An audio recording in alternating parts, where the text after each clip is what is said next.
जय श्री बालाजी। नमस्कार मेरे भाइयों, बंधु, मेरे मित्रों, मेरे बच्चों, आप सभी का स्वागत है हमारे YouTube चैनल वास्तुशास्त्र एस्ट्रोलॉजी अमिताभ के साथ। आज कुछ दिनों के बाद मैं फिर एक बार आपके पास आया हूँ, आपके विशेष आग्रह पे, अनुरोध पे कि वास्तु के अनुसार ज़मीन या भूखंड किसी भी घर, ऑफिस, अस्पताल, होटल, बिल्डिंग, स्कूल, किसी तरह का भी निर्माण है, सरकारी, प्राइवेट, किसी तरह का भी निर्माण हो, पार्क हो, क्लब हो, कैसा भूखंड होना चाहिए, क्यों भूखंड की क्या लंबाई, चौड़ाई, साइज, किस तरह दिशा कैसा होना चाहिए, किस आकार का होना चाहिए, स्क्वायर हो, रेक्टेंगल हो, गोल हो, त्रिभुजकार हो, आगे पीछे बढ़ा हो, किधर बढ़ा हो, नहीं बढ़ा हो। ये एक बहुत ही महत्वपूर्ण प्रश्न है और ये वास्तु का जहाँ से प्रारंभ होता है सबसे पहले ज़मीन, क्योंकि वास्तु का पूरा हर चीज़ डिपेंड होता है ज़मीन पे। अगर ज़मीन नहीं है तो वास्तु की कोई भी अर्थ नहीं होती है। तो हम लोग को आज ये जानना चाहिए हम सभी को कि हमारा अपना जो घर बने, अपना ऑफिस, अपना कार्यालय, अपना दुकान, अपना हॉस्पिटल, होटल, जो भी व्हाटएवर, और किसी तरह का भवन हो जिसको हम लोग बोलते हैं, जिसमें सभी तरह के लोग शामिल हो, हम लोग हो, कोई भी हो, मंदिर हो, किसी तरह का ये क्लब हो, लाइब्रेरी हो, तो कैसा हो, हमारा ज़मीन का आकार या भूखंड कैसा हो, किस दिशा में हो, इसको जानेंगे। ये बहुत बड़ा सब्जेक्ट है, बहुत ही बड़ा इसका सब्जेक्ट का आकार है। ये थोड़े 10-15 मिनट में नहीं पूरा हो पाएगा, लेकिन आपको मैं ये बताना चाहता हूँ कि जितना भी मैं बताऊंगा वो हो सकता है मैं आपको सेटिस्फाइड कर पाऊँ। आपको जो भी उसके बाद जानना हो तो आप मुझसे फ़ोन पे मेरे से संपर्क कर सकते हैं, मुझे कॉल कर सकते हैं, मेरे YouTube चैनल पे अपना कमेंट कर सकते हैं, जानकारी प्राप्त कर सकते हैं। मेरे YouTube चैनल वास्तुशास्त्र एस्ट्रोलॉजी अमिताभ में अगर आपको ये एपिसोड या ये वाला सब्जेक्ट पसंद आया या इसमें कुछ विशेष जानकारी चाहिए तो मुझसे मिल सकते हैं, मुझसे बात कर सकते हैं, मुझसे जानकारी प्राप्त कर सकते हैं कॉन्टैक्ट करके। क्योंकि इतना विशाल ये विषय है कि मैं इतनी छोटे समय में इसको संग्रह नहीं कर सकता या बता नहीं सकता। एक पूरा दिन भर लग जाएगा बताते बताते। हम लोग जैसे वास्तु देखने जाते हैं, किसी भी गाँव, शहर, विदेशों में जाते हैं या किसी भी बड़े जगह पे जाते हैं, सभी जगह भूखंड का आकार अलग तरह का होता है, कहीं भी एक जैसा नहीं होता। कोई ऊंचा नीचा, कोई बड़ा, कोई गड्ढा, कोई आगे बढ़ा, कोई पीछे बढ़ा, कोई उत्तर दक्षिण पूर्व पश्चिम, ये तो सारा चीज़ आपको मालूम ही है। लेकिन हम लोग इसको जो बेसिक चीज़ है, जो इसका सिद्धांत है, उसको आज हम लोग जानेंगे। अगर आपको ये पसंद आए, अच्छा लगे देखने के बाद, मैं ये आपसे अनुरोध जरूर करूँगा कि मेरे सारे चैनल्स या मेरे जितने भी चैनल्स में जितने भी वीडियोस डाला हो, मैंने एपिसोड डाला वास्तु या ज्योतिष के बारे में किसी तरह, आप उसको पूरा अंत तक देखें। क्योंकि जब तक आप अंत तक नहीं देखेंगे वीडियो, आपको पूरा वो समझ में नहीं आएगा, पूरी जानकारी आपको नहीं मिल पाएगी। बहुत सारे लोग बोलते हैं कि आपका वीडियो थोड़ा सा लंबा है या थोड़ा ज़्यादा बड़ा, लेकिन मैं आपको ये बताना चाहता हूँ कि मैं दिन भर वीडियो बनाऊँगा इस विषय पर, तो भी ये कंप्लीट नहीं होगा। लेकिन मैं इसलिए आपको बता रहा हूँ कि आज का जो विषय है वास्तु के अनुसार ज़मीन या भूखंड या प्लॉट कैसा हो, इसको आप जरूर देखें, आप पूरा देखें। पूरा देखने के बाद अपना कमेंट, अपनी राय आप लाइक करें। आपको अच्छा लगे तो सब्सक्राइब करें, लोगों को बताएं, लोगों पर विचार करें, लोगों पर चर्चा करें, मुझसे संपर्क करें, मुझसे मिले या जो भी आपको व्हाटएवर जो जरूरत हो। लेकिन मैं ये जरूर बोलूँगा कि पूरा आप सब्जेक्ट को पूरा देखिए और अच्छा लगे तो सब्सक्राइब करके बेल बटन दबाना ना भूलें, कुछ ना कुछ कमेंट जरूर करें। आइए आज हम लोग चलते हैं वास्तु के अनुसार भूखंड या प्लॉट या जमीन कैसा हो, किस तरह का हो, इसको मैं अभी आपको ग्राफ के जरिए बताना चाहता हूँ। जय श्री बालाजी। हमारा YouTube चैनल है वास्तुशास्त्र एस्ट्रोलॉजी अमिताभ। अभी मैं आपको बताना चाहता हूँ, सबसे पहले चलिए, किसी भी जमीन का 4 दिशा होता है। ये सबसे इंपॉर्टेंट होता है ईस्ट, ये होगा आपका नॉर्थ, मैं हिंदी में भी लिख दूंगा नॉर्थ, ये हो गया साउथ, ये हो गया वेस्ट। अब इसको करेंगे तो पूरब हो गया, ये पूर्व दिशा, उत्तर दिशा, और ये हो गया दक्षिण दिशा, ये हो गया पश्चिम दिशा। अब आप बताएंगे, आप जानना चाहेंगे कि ये कोई भी मान के चलते किसी भी ज़मीन का सेंटर ये है हमारा, क्योंकि कोई ना कोई सेंटर होगा। अब डायरेक्शन कैसा हो, ये इसको हम लोग 90 डिग्री मानते हैं, इसको 90 डिग्री, इसको 90 डिग्री, सभी को 90 डिग्री। ये 90 डिग्री अगर होगा तभी किसी भी भूखंड का टोटल 360 डिग्री योग होता है। ये पूरा फिजिक्स में भी ये प्रूफ है, साइंस में भी, वास्तु में भी, ज्योतिष में भी ये प्रूफ है कि किसी भी ज़मीन का ये जो है ये चारों दिशा मिला के 360 डिग्री होना ही अपने आप होगा। आप चाहे ना चाहे, हो सकता है कि इधर ये माइनस हो सकता है 10 डिग्री, इधर प्लस 10 डिग्री हो सकता है, इधर प्लस डिग्री 10 डिग्री हो सकता है, इधर माइनस 10 डिग्री हो सकता है, लेकिन होगा यही होगा आपका। इसको समझना बहुत ज़रूरी है। हम लोग अगर किसी का वास्तु देखते हैं तो सबसे पहले हम लोग जानते हैं कि ज़मीन का आकार किस दिशा में हो। जैसे ये आपको दिख रहा है ये 90 डिग्री, ये दिख रहा उत्तर, ये ईस्ट है, तो ये जब ईस्ट हो गया तो ये हो गया आपकी वेस्ट। इस दिशा में हम लोग हमेशा, आप देखिएगा किसी भी प्लॉट का दिशा जो होता है इस तरह से लिखा रहता है, आप देखेंगे उसमें, आप अभी कभी गौर करेंगे तो ये नॉर्थ होता है, इसी को खाली बताया जाता है। ये मैप या किसी का नक्शा बनता है, जब है किसी का प्लॉट जब वो खरीदता है ज़मीन, उसका जो वो उसके ज़मीन के साथ पेपर में, रजिस्ट्री पेपर के साथ जो पेपर मिलता है उसमें यही चीज़ दिखाया जाता है, ये नॉर्थ। तो ये मैं इसलिए बता रहा हूँ, ये उत्तर कभी भी 90 डिग्री शायद ही किसी प्लॉट का मिलता है।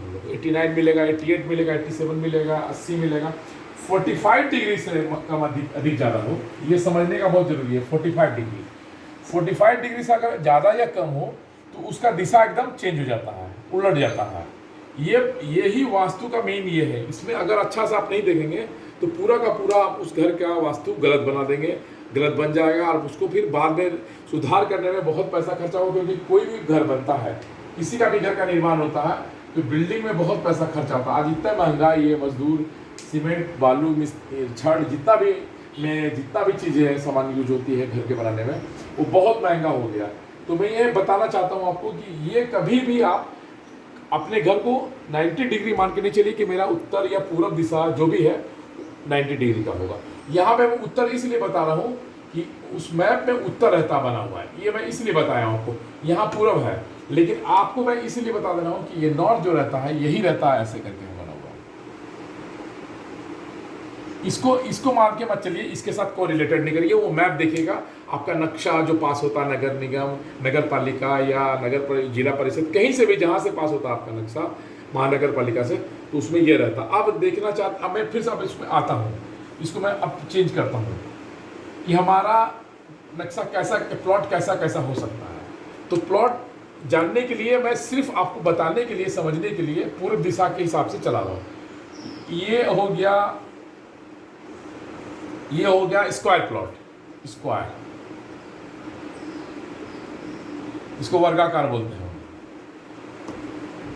ये सबसे 1 नंबर प्लॉट इसको माना जाता है, 1 नंबर प्लॉट माने नंबर 1 प्लॉट माना जाता है। सबसे शानदार प्लॉट होता है। इसका चारों कोना अगर हम जोड़ेंगे तो ये सब 90 डिग्री में आता है। 90 डिग्री, 90 डिग्री, 90 डिग्री और 90 डिग्री। ये बहुत कम प्लॉट ऐसा दर्शन में आता है। ये जब हम लोग खरीदते हैं या किसी से अगर नए प्लॉट में प्लॉटिंग करा कर हम लोग लेते हैं, तभी ऐसा प्लॉट हम लोग को प्राप्त होता है। अदरवाइज ऐसा प्लॉट मिलना बहुत मुश्किल है, रेयर आफ्टर रेयर्स होता है। ये 25-50 प्लॉटों में एक प्लॉट ऐसा मिलता है जो 90 डिग्री होता है। अगर इसको हम लोग कोण में विभाग करेंगे तो ये एकदम शानदार, इसमें वास्तु करना बहुत ही आसान और बहुत शानदार होता है और बहुत अच्छा घर बनता है इसमें। ऐसे प्लॉट को हम लोग नंबर 1 की श्रेणी में रखते हैं। और ये ऐसा प्लॉट अगर मिले तो सबसे पहले आदमी को खरीदना चाहिए। लेकिन इसमें यह देखना चाहिए कि इसमें प्रवेश द्वार किधर से है, पूरब से है, उत्तर से है, दक्षिण से है या पश्चिम से या दक्षिण से। अब ये जानना, अब इसमें आप बोलेंगे कि सिर्फ ऐसा नहीं है, ऐसा नहीं, इसका फिर इसमें 4 एरिया हो जाता है, माने 8 एंट्री हो जाता है। उसके ऊपर फिर हम लोग निकालते हैं राहु केतु से लेकर सूर्य चंद्र तक में, वो अलग होता है। उसको आप समझना चाहेंगे, उसमें बहुत समय लगेगा समझने में हमको। तो ये एक सबसे पहला जो प्लॉट है, ये 1 नंबर प्लॉट है। अगर ऐसा प्लॉट अगर कहीं मिले, अगर दिशा के हिसाब से 90 डिग्री में मिले स्क्वायर प्लॉट, तो आप इसको जरूर ले, इसको कभी भी छोड़े नहीं। अब आइए हम लोग दूसरा प्लॉट में आते हैं, जो वास्तु के हिसाब से जो सेकंड बेस्ट होता है उसको हम लोग बताना चाहते हैं। मैं आपको बता रहा हूँ सेकंड बेस्ट प्लॉट होता है, ये हो गया रेक्टेंगल, आयताकार,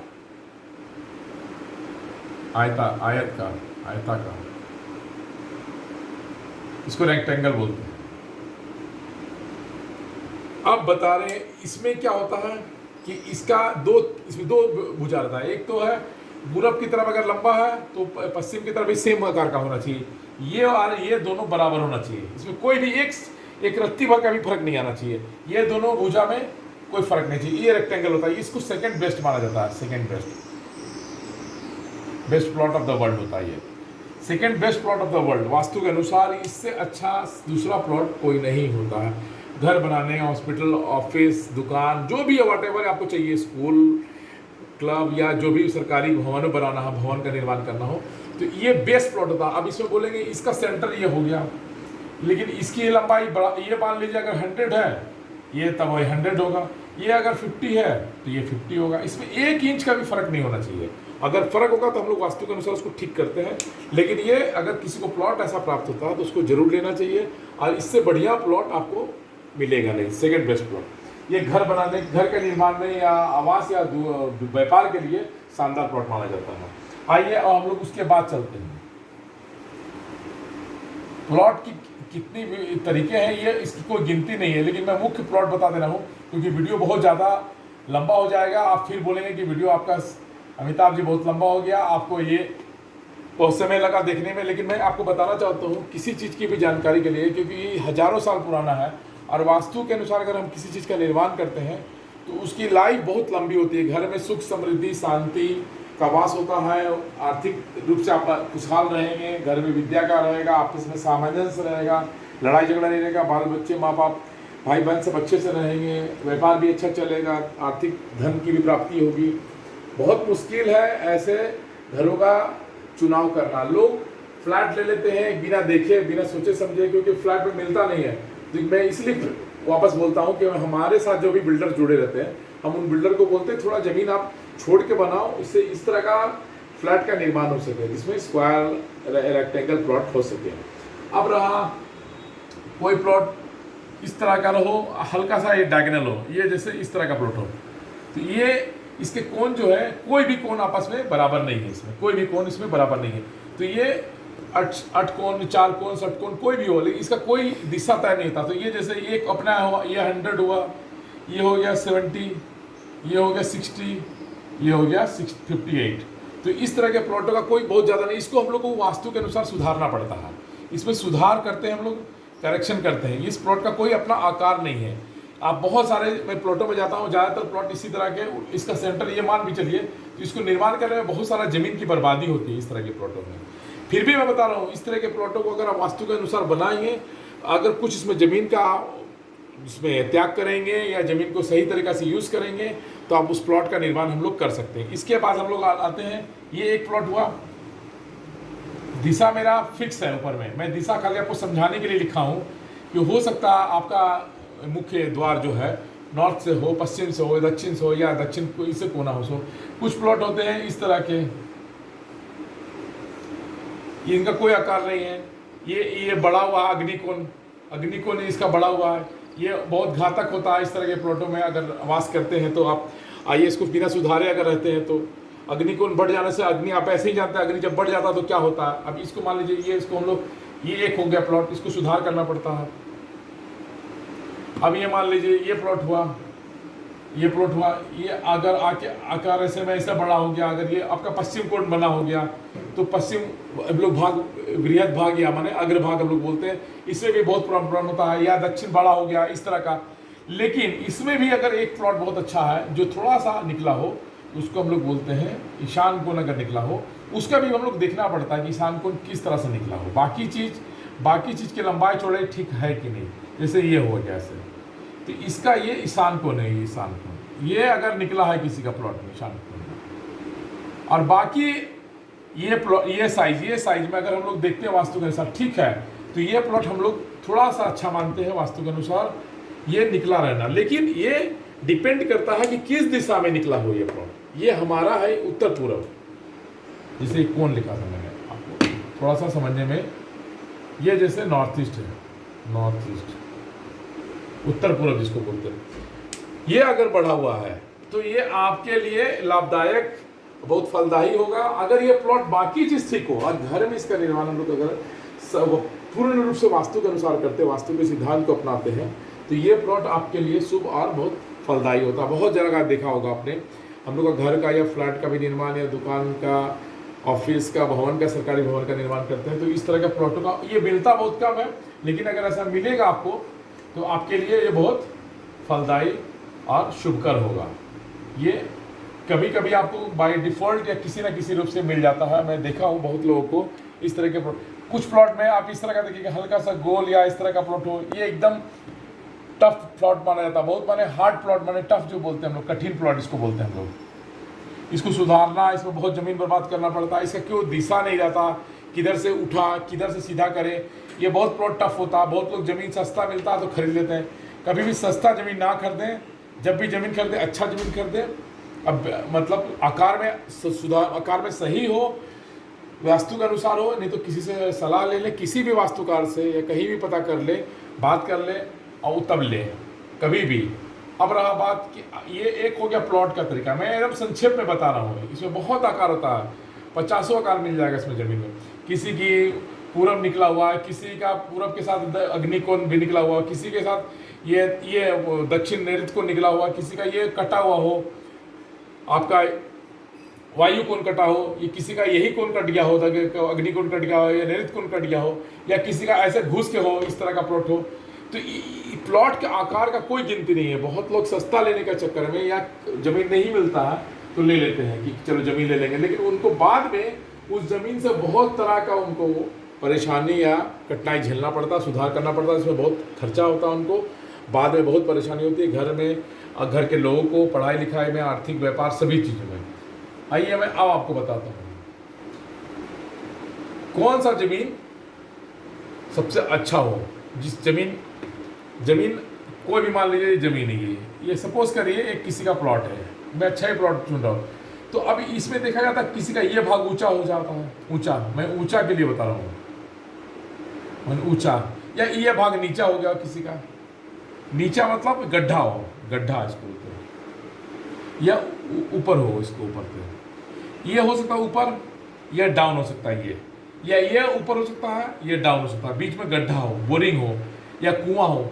इस तरह के सारे प्लॉट गलत होते हैं। इसमें ये सबसे अच्छा प्लॉट जो होता है वास्तु के अनुसार, वो जब भी होगा जो सब समतल होगा चारों दिशा में, जो रेयरेस्ट ऑफ द रेयर होता है, मैंने चारों का हाइट बराबर हो, सबका हाइट बराबर हो, पांचों, मैंने बीच में भी ले लेते हैं हम लोग, जिसको आंगन, जो उसका जो सेंटर पॉइंट होता है, ये इसकी जो भूमि की ये होती है, फ्लोर की ऊंचाई उस बराबर होना चाहिए, ये प्रयास करना चाहिए, विशेष करके भूखंड या प्लॉट के लिए जो भवन निर्माण के चलते।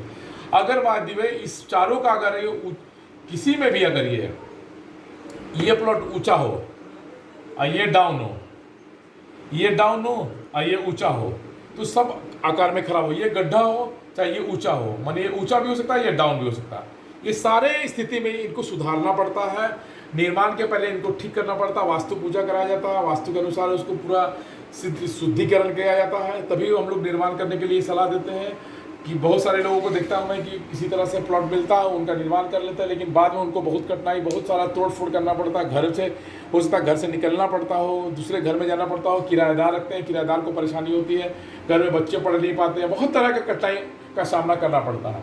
मैं यहाँ पर एक बार फिर आपको समझाना चाहता हूँ, जब भी किसी प्लॉट को लें, ये प्रयास करें कि उसमें किसी तरह का शमशान घाट ना हो, एक वो होना चाहिए, किसी तरह का कब्र नहीं हो, किसी तरह का लाश या कोई गंदा चीज़ नहीं हो, किसी तरह का नाला बीच में ना हो। अगर उस प्लॉट को खरीदते हैं हम लोग, किसी तरह का भी उसमें उल्टा पुल्टा जगह में बोरिंग नहीं किया हो, किसी तरह का बहुत पहाड़, ऐसा पहाड़ हो जिसको तोड़ना पड़ो, पर्यावरण की दृष्टि से भी हानिकारक हो, ऐसा जगह पेड़ ना लगा हो। पेड़ का भी एक इसमें ही रहता है कि कोई वृक्ष जो हो, मान लीजिए किस दिशा में ऊंचा वृक्ष हो, किस दिशा में छोटा वृक्ष हो, इसका भी एक बहुत बड़ा रोल रहता है। कहीं पे पत्थर, ऐसा पत्थर हो, पुराना घर हो, तो उसको सबसे पहले क्लीन कर देना चाहिए वास्तु के अनुसार। प्लॉट को जब भी करें, निर्माण करें, वास्तु के अनुसार या ज्योतिष शास्त्र के अनुसार दिन देख लें।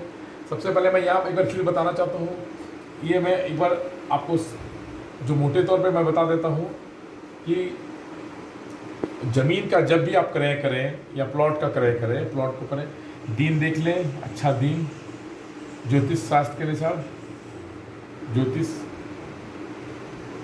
अनुसार, दिन, समय, ये घर का मुख्य द्वार कहाँ होगा ये जरूर देख लें, प्लस ऊंचाई,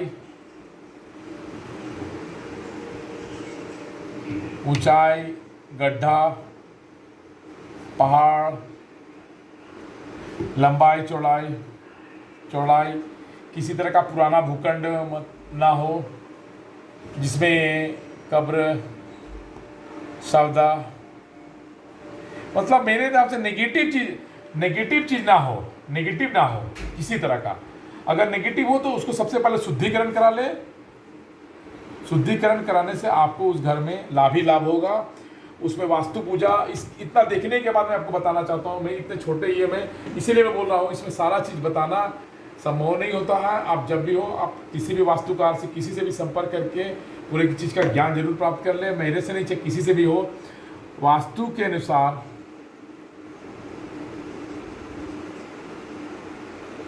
वास्तु पूजा जरूर कराएं। इसको बोलते हैं गृह आरंभ या न्यू पूजा। ये बहुत महत्वपूर्ण है। और इसको अगर कराते हैं तो अगर ज़मीन में थोड़ा बहुत भी त्रुटि रहेगा, कठिनाई रहेगी, उसमें कुछ खराबी रहेगी, तो वो आपका थोड़ा क्लियर हो जाएगा, थोड़ा बहुत शुद्ध होगा। अब बहुत ज़्यादा प्रॉब्लम होगा तो उसमें भूखंड को अच्छे तरीक़े से देख के पूरे को सुधार कर लें, तभी उसको आगे करें। इसके अलावा बहुत सारी चीज़ें हैं जो आपको अगर प्लॉट के बारे में जानना है तो आप वास्तुकार से संपर्क करें। किसी भी वास्तु पे जो अच्छे वास्तु करते हो, जो जानकार हो, बहुत एक्सपीरियंस हो, उनसे आप संपर्क करें। अपने घर के बनाने के समय, या अगर घर बन गया हो उसको सुधार करने के लिए, प्लॉट या फ्लैट को, दुकान को, फैक्ट्री को, किसी तरह का भी जो भी भवन का निर्माण हो चुका हो या जो भी भवन का निर्माण करना चाहते हो, जो भूखंड आपके पास उपलब्ध है या जो भूखंड आप जो क्रय करना चाहते हो, उनके लिए मैं बहुत विशेष तौर पे ये बताना चाहता हूँ। या जो क्रय करके रखे हुए हैं, भूखंड में घर नहीं बन पा रहा है, किसी तरह से अड़चने आ रही है, बहुत सारे घरों में मैं देखा हूँ। मैं रांची से लेकर आपको झारखंड, पूरा भारत में, विदेशों में भी मैं गया हूँ। जहाँ पर भी जो अड़चने आती है उसमें बहुत महत्वपूर्ण कारण होता है कि उसमें कोई विशेष त्रुटि या बहुत गंदगी या बहुत तरह का प्रॉब्लम हो, इसीलिए उसमें घर नहीं निर्माण कर पाते हम लोग। अब घर का भूखंड का चुनाव कैसे करें, आज का मेरा विषय था। मैं यहीं पर इसको ये करना चाहता हूँ, समाप्त करना चाहता हूँ, क्योंकि बहुत बड़ा वीडियो नहीं आपको पसंद आता है। और मैं चाहूँगा कि मेरे वीडियो को अंत तक देखें, पूरे वीडियो को ध्यान से देखें। एक बार नहीं समझ आए तो 2 बार 3 बार देखें। अगर अच्छा लगे, अगर आपको पसंद आए, समझ में आए, तो आप लाइक करें, कमेंट करें, सब्सक्राइब करें, लोगों को बताएं, दोस्तों को, अपने सगे संबंधियों को, और इसका बेल बटन दबाएं अच्छा लगे तब। और मेरे बाकी एपिसोड जो मैं इतना सारे वीडियो डाला हूँ, आप उसको ध्यानपूर्वक देख के एक बार समझे। किसी तरह के नए सब्जेक्ट में आपको जानना चाहते हैं, अगर आपको लगता है कि ये मैं वास्तु या ज्योतिष या कुंडली किसी के विषय में मैं जानना चाहता हूँ, तो मुझसे संपर्क करें, मुझे लिखें, मेरे को कमेंट करें, मुझे बताएं। किसी भी वास्तुकार से संपर्क करें, अगर जो आपके नज़दीक में हो। मुझे बुला भी सकते हैं, मैं वास्तु देखता भी हूँ, मैंने कहीं भी जाके। और जो भी आपको जो उचित होगा या जो भी सही होगा, हम लोग प्रयास करेंगे उसका समाधान करने का, उसको आप लोगों को आप तक पहुंचाने का। आप इसी सभी से के साथ हमारे वास्तु चैनल वास्तुशास्त्र एस्ट्रोलॉजी अमिताभ के साथ आप सभी को जुटने, आप देखने और हमारे साथ रहने के लिए बहुत बहुत धन्यवाद। जय श्री बालाजी।